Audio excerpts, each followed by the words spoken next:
Now time for us to do the big one.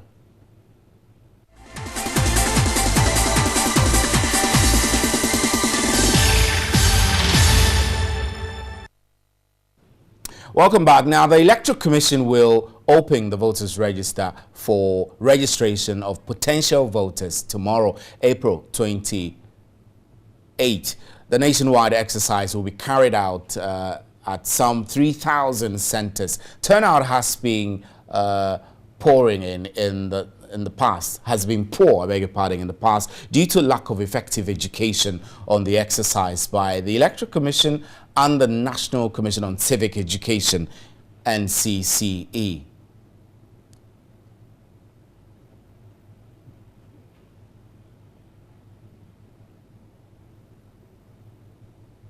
Meanwhile, the head of the Political Science Department of the University of Ghana, Dr. Bosman Asari, has expressed concern there hasn't been enough education on the upcoming voter exhibition exercise. He says persons, including students in senior high schools, may not be able to participate in the exercise. The problem I have with this exhibition exercise has to do with generally the fact that not a lot of public education has gone into it. And we also acknowledge that there are many institutions that are very, very important in our democracy. We know the media. Some of you have been talking about the exhibition. We also know civil society organizations. And some of us in our own small way, we are telling our students you must take part in the process. But there are some of our Ghanaian citizens who are in schools. I am thinking that the EC will take that into consideration and if possible go to some of the schools, because we know a number of the students are writing the exams, the WASSCE, and most of them should be more than 18 and above. So the system should be very fair for them to take part in the process. Well, one of the things about democracy which we Ghanaians don't take it seriously is that anyone who is eligible must be given the chance. The day before the voting, anyone who turn 18 on that day, that person must be given the chance to register. That's what casting the franchise, exercising your vote is all about. Right, let's quickly get onto the telephone lines and get to gauge the preparedness of the various political parties for this exercise. Kofi Adams is with the ruling National Democratic Congress. He's joining us now. Ms. Adams, good evening. It's always nice to speak to you. Thank you. Good evening to your viewers. I know today is the day. I mean, we're all expecting those who turned 18 and have not registered to put their names on the register, and those who already don't have their names on the register to put their names there. What is your party doing in preparation to ensure that your supporters who turned 18 get to register, and those who have not registered already will put their name on the register? Oh, sure. We've been involved in many activities. You would observe that some friends of our leader did an advert which involved even himself, encouraging the young persons who have turned 18 or who are older than 18, they have not registered before. In other words, 2012, 2014 registration, they didn't take part, to turn up and register. We have also prepared to send our agents to all the centers that the Electoral Commission will be conducting the registration exercise. Their responsibility is to make sure that everything that will be happening there is done in a due process. If they feel that anyone is not qualified, they will challenge the person and fill a challenge form. Persons who may turn up and they are less than 18. I hear there are some people who are printing fake birth certificates and the rest that could be used in justifying ages. We are checking very well on that and cross-checking with the serial numbers of all those information to make sure that nobody who is not qualified to register finds his or her name in the register. And so we are more than ready for the exercise. Right, Ms. Adam, thank you. But before we go and move on to another political party, I need to ask you whether your party plans to assist your supporters who are unable to get to polling centers, the registration centers, to do so by busing them. Sure, we do not have any such plan, but if people approach us that they want to register, go and register at a point and they have a challenge in doing so, maybe difficult to reach areas, we will gladly support that effort. That is why we are a political party, and that's why we are there. Right, Mr. Kofi Adams, thanks very much for your time. Kofi Adams is with the ruling National Democratic Congress, and he's telling us about his party's preparations. Critical in this debate has been the instructions from the Ashanti Regional Commander of Police that he would not, the unit will not tolerate the busing of potential voters to various registration centers. But the NDC insists through Kofi Adams that where a little support is needed to get their supporters to put their names on the register, they will be willing to do so. So we'll be getting onto the telephone lines to speak to Martin Agyeyi-Korsah, who is with the MPP, and also ask him critical questions about how prepared his party is. But so if you've just joined us on News at 10, tomorrow, April 28 is the day that the limited voters registrations will be taking place by the Electoral Commission. Those who have not registered in the past and those who hit 18 will get the opportunity to put their names on the register. Martin Agyeyi-Korsah is the Director of Elections with the MPP, and he's joining us now. Mr. Korsah, good evening, sir. Good evening, and same to your viewers. I know that putting names on the register is critical for the MPP, especially you are in opposition. You're making sure that every little vote counts, as well as you may possibly be encouraging citizens to put their names on the register. What have you done so far to show us that you're prepared for this exercise? Well, thank you. And the agenda or the program of Register to Change is fully on course. We've done a lot of preparations as a party, and tomorrow is supposed to be the day that the exercise begins. And so we've had to train our agents. We've had to get them to fully understand the rules of this game and what they have to do at each stage of it. We have put in place measures to properly account for whatever registrations that come in or applicants throughout the 10 days. And we are going to seriously guard this process.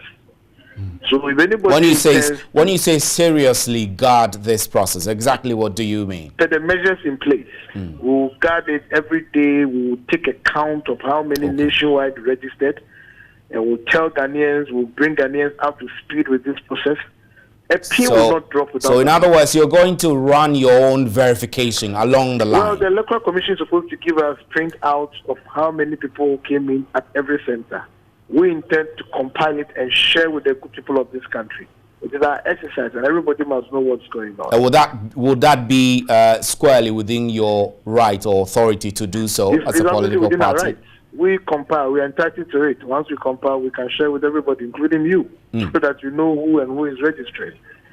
And so we entreat everybody to go there. Let every Ghanaian be part of this process of registering to change or registering for change. Let's make sure that everybody, because the Electoral Commission, whose duty it is to be publicizing this exercise, rather chooses to 2 days to this important exercise, goes to publicize a new logo and a strategic plan. Right. In the process, overshadowing this exercise and making it appear as if it doesn't even exist. I get the impression from what you just said that. Sorry? I get the impression from what you just said that you are not satisfied with preparations so far by the Electoral Commission. Absolutely. Yesterday, today, all media focus, media attention has been on a certain logo and a certain launch of a strategic plan. When you are seeking to bring 1.2 million young people onto your register, such an important exercise, and you choose to cloud it with this exercise yesterday, which is just 2 days to the registration, it's just not right. One cannot understand whose idea that was. But nevertheless, we are educating people. We are moving everywhere to make sure that people get to know what's at stake. Just a little caution. We are asking our members not to fall into the trap of registering if your card is misplaced. You go to the EC and get a replacement. And so we are fully engaged. We are going to play our watchdog role. And we'll be using the usual party mobilization to make sure that all goes well. Right, Mr. J. Kosa, thanks very much for your time. Mr. J. Kosa is the Director of Elections for the NPP, and you heard him there. They're going to remain pretty vigilant to ensure that the right thing is done. What he is suggesting is that they will keep a keen eye. I do not want to say that do their own verification along the line, but that's what it suggests. But we'll be waiting and wishing them the very best, including all the other political parties who will be involving in the limited voters registration exercise, which opens tomorrow. So if you are 18 and you haven't put your name on the voters register, of course, if you just turned 18, you wouldn't have your name on the register. So you would have to take advantage over the next 10 days, starting April 28th, to put your name on the line. We have on the line now Atiq Mohammed, who is General Secretary of the People's National Convention, is joining us now. Ms. Atiq Mohammed, good evening, sir. Good evening, and thank you for having me. PNC, what have you done so far in terms of preparations and making sure that your people who turn 18, your supporters who turn 18, get their names on the register? Thank you very much. I think this exercise is not just about supporters of PNC who have turned 18, but it's generally about Ghanaians who have turned 18. And now, because if you care to know, or if you put what our flag bearer and the entire executive have been doing the last few days, been telling Ghanaians that the future of this country lies on the shoulders, or rests on the shoulders of the young people. We call them the new force. So our message has been that these young people who have turned 18 must go out there, register, so that they can get the opportunity to elect that flag bearer, to elect that leader who really recognizes that indeed the future of this country is on their shoulders and is ready to provide a platform for them to be able to secure that future. Right. For us, we have decided that of course, the 35,000 registration centers, we must have representatives, at least if we can't provide to one, in some cases, is what we are able to afford. And the person's responsibility is to ensure that people who have not turned 18 are not allowed to, and people who, by definition and by law, are not Ghanaians should not also be allowed. And how are you going to ensure that without? How are you going to ensure that without creating unnecessary delays and so we are not going to do so, or we are not going to exercise or perform those responsibilities in a manner that will be violent. So we really are prepared for this exercise. Right, Ms. Atiq Mohammed, thanks very much for your time. But before you go, let me ask you, how confident are you in the processes that the Electoral Commission has gone through up to this stage that the registration is opening? Right, Atiq Mohammed is off the line now, but thanks very much. He's General Secretary of the People's National Convention. It was still on election-related issues. The MP for Napdam, Boniface Gambela, has threatened to take on the Electoral Commission over its mandate to conduct and declare elections in Ghana. The MP argued that the EC, following its logo change without the coat of arms symbol, renders it incapable to conduct and declare elections in Ghana because the coat of arms symbolizes authority on its mandate. His comments come shortly after the EC officially launched its new controversial logo yesterday. The Electoral Commission chair offered explanations, but we have in the studio now Boniface Gambela, MP for Napdam, to join us in the discussion. Good evening, sir, and thanks for your time. How are you, sir? I'm always fine. So, under what law are you now going to prosecute this agenda of suing the Electoral Commission? Yeah. What really has the EC done wrong, legally?